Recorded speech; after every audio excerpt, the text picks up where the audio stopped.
ஓம் சாந்தி. எல்லோரும் குஷி குஷியாக இருக்கிறீங்களா?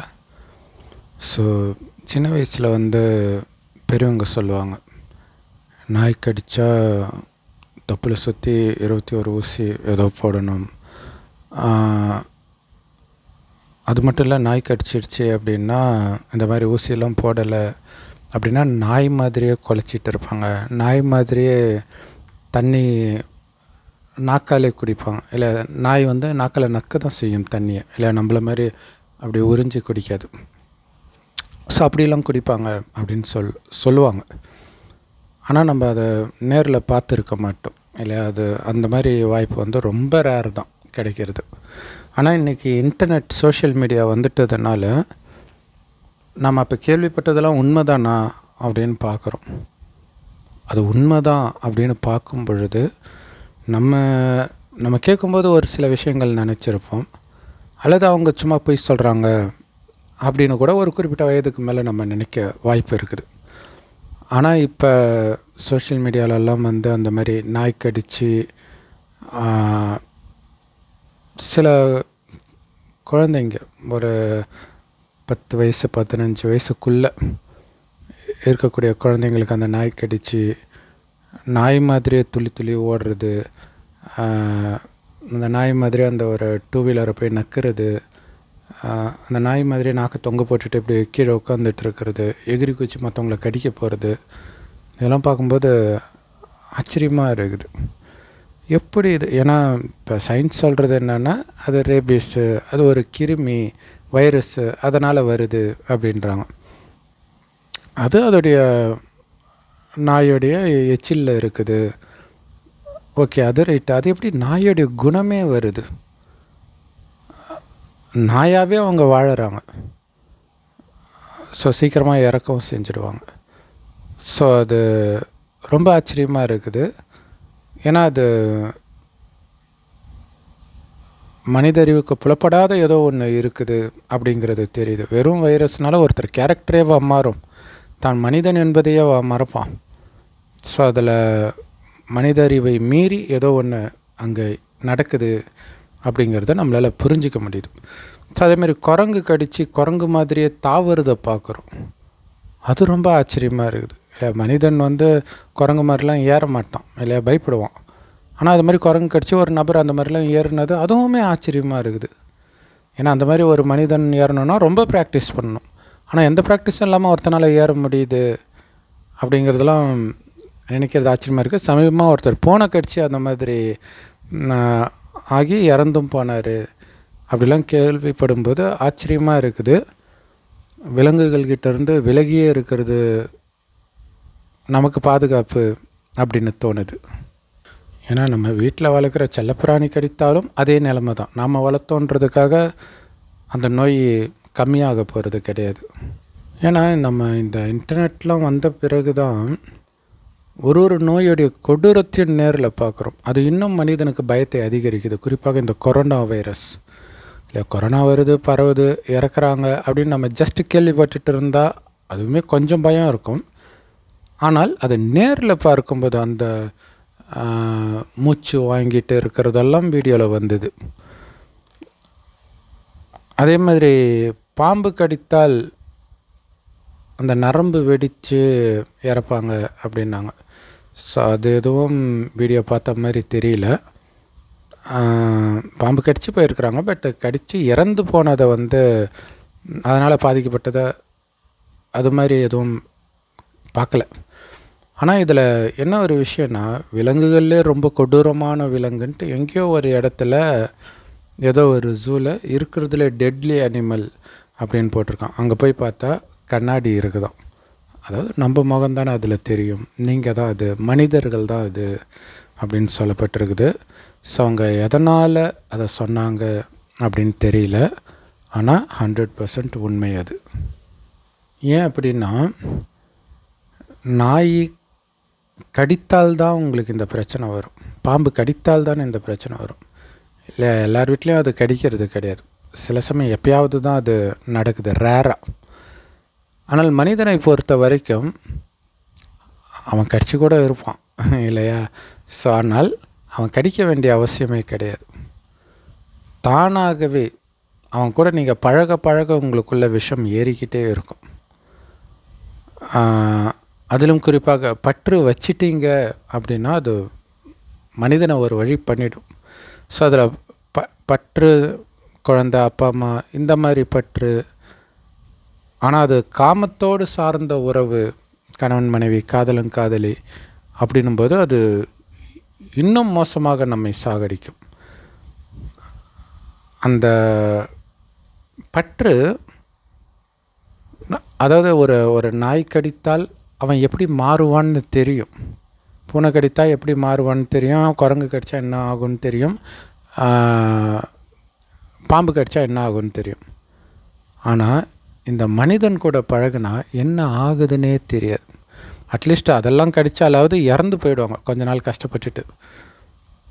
அது எவ்வளோ பெட்டர். ஏன்னா இங்கே இறக்க மாட்டான்.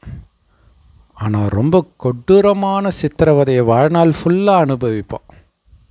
ஸோ எந்த உறவாக இருந்தாலும் புத்தினால் விலகியே இருக்கிறது ரொம்ப முக்கியமான விஷயம். அப்படி இல்லைன்னா உங்களுடைய குணம் அந்தளவுக்கு மோசமாக மாறும். நிறைய பேர் திருமணமான பிறகு அவங்களுடைய கேரக்டரே அப்படியே மாறும். ஒரு நபர் புதியதாக வாழ்க்கையில் வராங்க, அவ்வளோதான். ஆனால் அதுவே உங்களுடைய குணத்தை அந்த அளவுக்கு மாற்றுது பாருங்கள். ஸோ இது எல்லா உறவுக்குமே பொருந்தும், நண்பர்கள் உட்பட. அது மட்டும் கிடையாது, நீங்கள் பார்க்குற நபர்கள் கூட உங்களுக்கு எந்த உறவும் இல்லாமல் இருக்கலாம். உங்கள் காலேஜில் நீங்கள் பெருசாக அவங்க கூட பழகக்கூட தேவையில்லை. அவங்க உங்கள் காது பட பேசிக்கிட்டே இருக்கிறாங்கன்னும் போது அவங்களுடைய குணம் உங்களுக்குள்ளே கிரகிப்பீங்க, அல்லது உங்களுக்குள்ளே அது பல மாற்றங்களை உங்கள் குணத்தில் ஏற்படுத்தும். அதனால தான் நம்ம குழந்தையாக இருக்கும் பொழுது இருந்த அந்த பரிசுத்த தன்மை இப்படித்தான் நம்ம இழந்திருக்கிறோம். நமக்கு இதெல்லாம் யாருமே சொல்லி கொடுக்கலையே இல்லையா?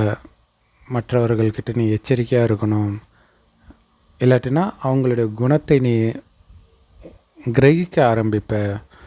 குழந்தையாக இருக்கும்போது நீ பரிசுத்தமாக தான் இருப்ப, ஆனால் அவர்களுடைய குணத்தை கிரகிக்க உன்னுடைய பரிசுத்தன்மை போயிடும், ரொம்ப அழுக்கானவனாக மாறிடுவ அப்படின்னு நமக்கு எந்த பள்ளிக்கூட பாடத்திலும் கற்றுக் கொடுக்கல. ஆக்சுவலாக அந்த பள்ளிக்கூட பாடங்களே உங்களுடைய புத்தியை அழுக்காக்கும் இல்லை? அதில் அந்த வரலாறு, ஆங்கிலம், தமிழ் இதிலெல்லாம் அந்த ராஜாக்கள் இப்படி இருந்தாங்க, அப்படி இருந்தாங்க, லவ் பண்ணாங்க, அது புத்தியில் குப்பையை நிரப்போம். சண்டை போட்டாங்க அந்த மாதிரி சொல்லும்போது இன்னும் சில இது அந்த வஞ்சகம் செய்து வீழ்த்தந்து அதெல்லாம் அது ரைட்டுப்பில் இருக்குன்னு மைண்டில் பதியும். இல்லை தமிழன் இமயமலையில் போய் கொடி நட்டானா அப்படின்னா என்ன அர்த்தம்? இருக்கிற நாட்டெல்லாம் பிடிச்சிட்டு போனோம். அது நல்ல விஷயமா? அது இன்னொருத்தன் நாட்டை பிடிக்கிறது. ஆனால் நம்ம மைண்டில் அதை ஹீரோயிசம்னு பதிவாயிடுச்சு. இன்றைக்கி நடக்கிற சொத்து அபகரிப்புக்கெல்லாம் இந்த விஷயம் ஒரு முக்கியமான காரணம். ஸோ நாம் கேள்விப்படுறோம் இல்லையா, நிறைய பேர் திருமணமான பிறகு மனைவி கிட்ட ரொம்ப சைக்கோத்தனமாக நடந்துக்கிறது, சந்தேக புத்தியோடு நடந்துக்கிறது. இது எல்லாமே எப்படி வந்திருக்கும்னு நினைக்கிறீங்க?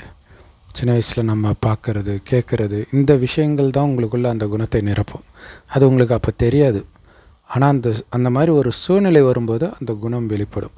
ஆனால் அதுக்கு பின்னாடி சின்ன வயசுலேருந்து நீங்கள் உங்களுக்குள்ளே சேர்த்துக்கிட்ட விஷம் காரணம், நீங்கள் பார்க்குற படம் காரணம், நீங்கள் படிக்கிற விஷயங்கள் காரணம், உங்கள் கூட பழகிற நண்பர்கள் காரணம், அவர்கள் பேசிக்கிறது காரணம்.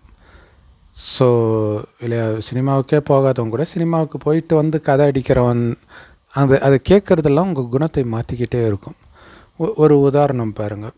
உங்களுடைய ஃப்ரெண்ட்ஸ் யாரோ ஒருத்தரை பற்றி பேசுகிறாங்க, ரொம்ப போந்துச்சா அவனை மாதிரி வாழணும்டா, வாய்ப்பே கிடையாதுடா, நீங்கள் சும்மா கேட்டுட்டு இருப்பீங்க.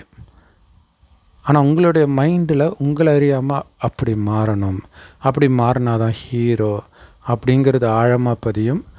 உங்களுடைய குணம் அங்கே கெட்டு போக ஆரம்பிக்கும். அந்த மாதிரி ஒரு இமேஜை உங்களுக்கு வரணும் அப்படிங்கிறதுக்காக.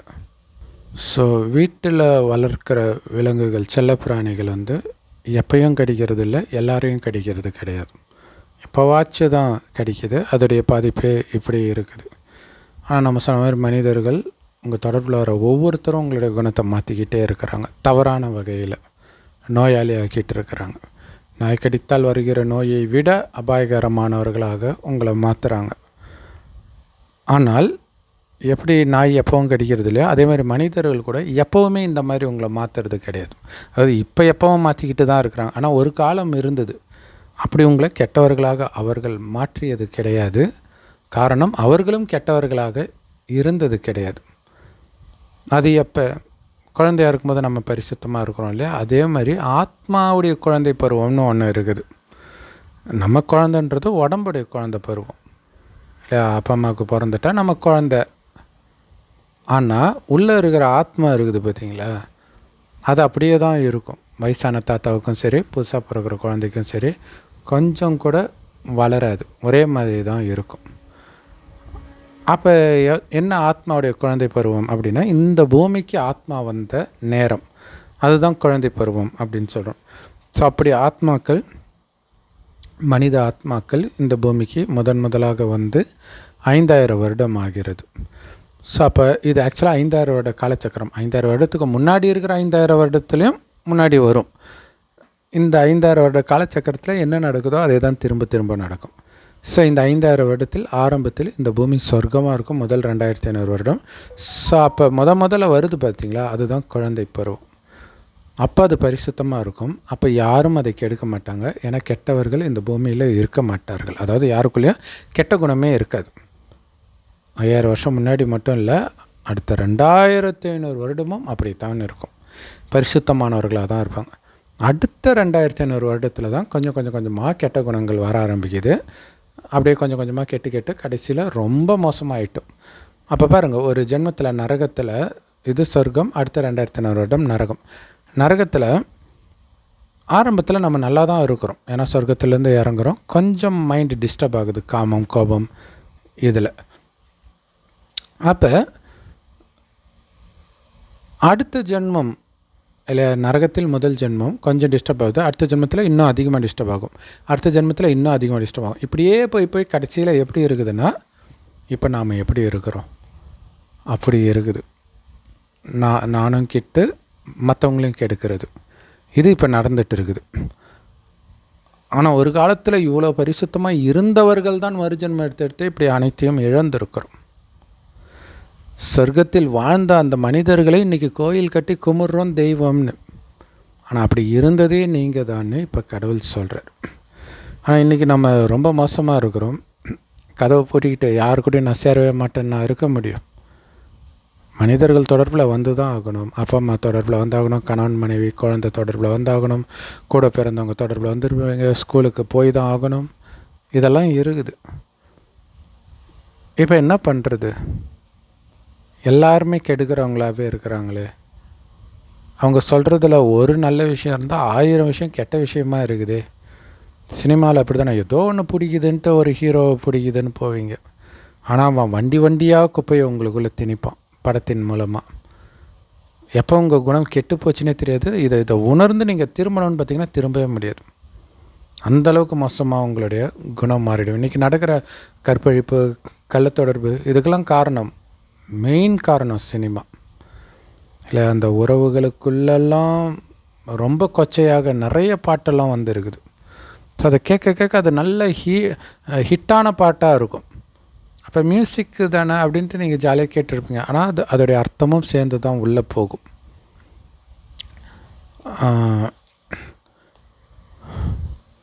ஸோ உதாரணத்துக்கு வந்து இந்த விஜய் நடித்த பூவே உனக்காக படத்தில் பார்த்திங்கன்னா, மச்சி நிச்சி வர்ற நேரம் மண் மணக்குது அப்படின்னு வருது இல்லையா. மனைவியுடைய தங்கச்சி மனசுக்குள்ளே பஞ்சவரன கிளி இருக்குது. ஸோ இது செம ஹிட்டான பாட்டு. ஸோ அதை கேட்க என்ன ஆகும், ஒரு டைம் உங்களுக்கு கல்யாணம் ஆகி மனைவி தங்கச்சி பார்க்கும்போது மனசு சலனமாகிறதுக்கு அந்த பாட்டு கேட்டது ஒரு முக்கியமான காரணம்.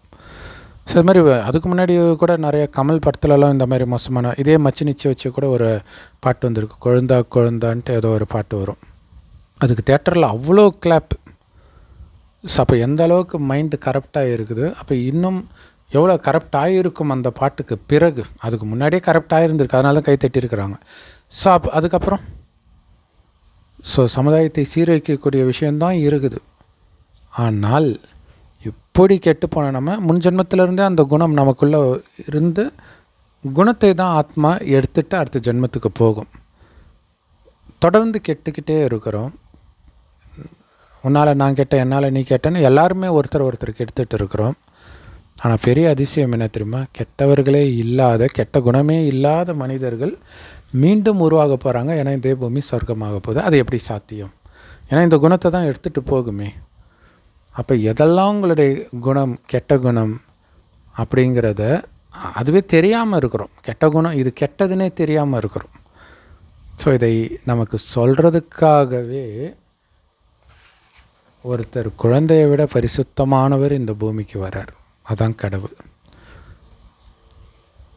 இந்த 5000 வருட காலச்சக்கரத்தின் கடைசி 100 வருடம், கலியுகத்தின் 100 வருடம் முன்னாடி, அதாவது கலியுகம் அழிகிறதுக்கு 100 வருடம் முன்பு கடவுளே வரார். அவருடைய இருப்பிடமாகிய செம்பு நிறமான ஒளி உலகத்தில் இருந்து ஒரு வயோதிகர் உடலுக்குள்ளே வரார்.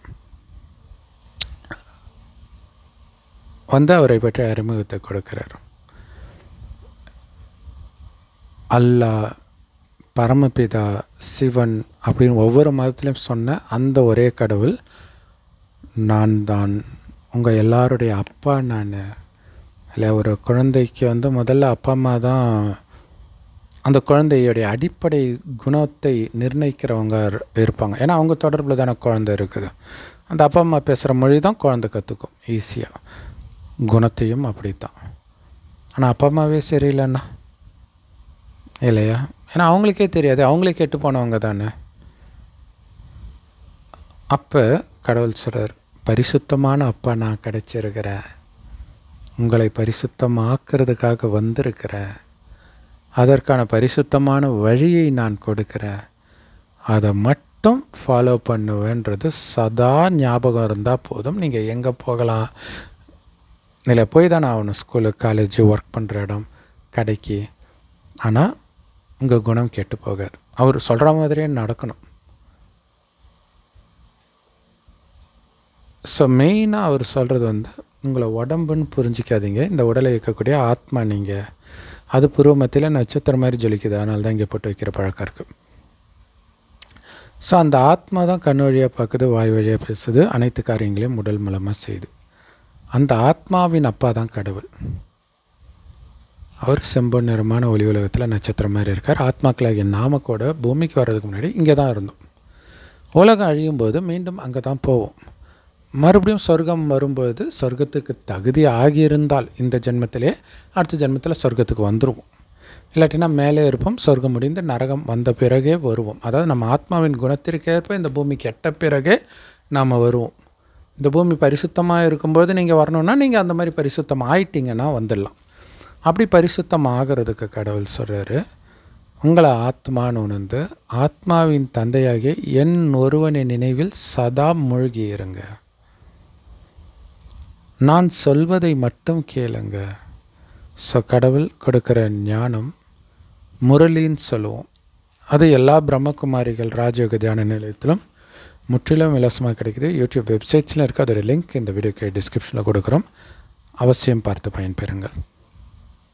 ஸோ இறைவனை நினைக்கணும், ஒருவரை ஒருவர் ஆத்மானு பார்த்து பழகணும். உடல் பக்கமே உங்கள் கவனம் போகக்கூடாது.